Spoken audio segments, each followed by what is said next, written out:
കേരളത്തിലെ റോഡുകളിലൂടെ പറക്കുന്ന ആഡംബര കൊട്ടാരങ്ങൾ അങ്ങനെയാകും വരാനിരിക്കുന്ന KSRTC ബിസിനസ് ക്ലാസ് ബസ്സുകളെ വിശേഷിപ്പിക്കുക. ഏറെക്കാലത്തെ കാത്തിരിപ്പിന് വിരാമമിട്ട് അടുത്ത 2 മാസത്തിനുള്ളിൽ ഈ പ്രീമിയം സർവീസുകൾ ആരംഭിക്കുമെന്നത് ഗതാഗത മന്ത്രി KB ഗണേഷ് കുമാർ പ്രഖ്യാപിച്ചു കഴിഞ്ഞു.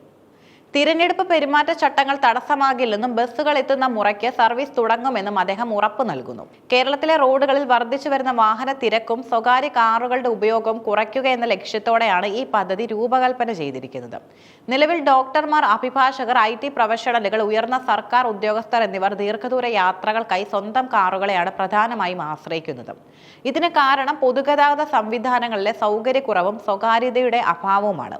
ഈ ഒരു വിഭാഗത്തെ പൊതുഗതാഗതത്തിലേക്ക് ആകർഷിക്കാൻ കഴിഞ്ഞാൽ അത് KSRTCക്ക് വലിയ സാമ്പത്തിക ലാഭം ഉണ്ടാക്കുമെന്ന് മന്ത്രി ഗണേഷ് കുമാർ വിലയിരുത്തുന്നു. ആദ്യഘട്ടത്തിൽ 2 വോൾവോ ബസ്സുകളാണ് സർവീസിനായി ഉപയോഗിക്കുന്നത്. തിരുവനന്തപുരത്തിനും തൃശൂരിനും ഇടയിലാണ് ആദ്യം സർവീസ് പ്ലാൻ ചെയ്തിരുന്നതെങ്കിലും നിലവിൽ ദേശീയപാതയിൽ നടക്കുന്ന വിപുലമായ നിർമ്മാണ പ്രവർത്തനങ്ങൾ കണക്കിലെടുത്ത് ആദ്യഘട്ടത്തിൽ സർവീസ് എറണാകുളം വരെ മാത്രമായി പരിമിതപ്പെടുത്തിയിട്ടുണ്ട്. ഈ സർവീസിന്റെ മറ്റൊരു പ്രത്യേകത ഇതിന്റെ ലിമിറ്റഡ് സ്റ്റോപ്പുകളാണ്. ഒരു ജില്ലയിൽ ഒരു സ്റ്റോപ്പ് എന്ന മാതൃകയിലാണ് ഇത് പ്രവർത്തിക്കുക. തിരുവനന്തപുരത്ത് നിന്നും യാത്രക്കാർ നിറഞ്ഞാൽ എറണാകുളം മാത്രമായിരിക്കും അടുത്ത സ്റ്റോപ്പ്. സീറ്റുകൾ ഒഴിവുണ്ടെങ്കിൽ മാത്രം കൊല്ലത്തും ആലപ്പുഴയിലും സ്റ്റോപ്പുകൾ അനുവദിക്കും.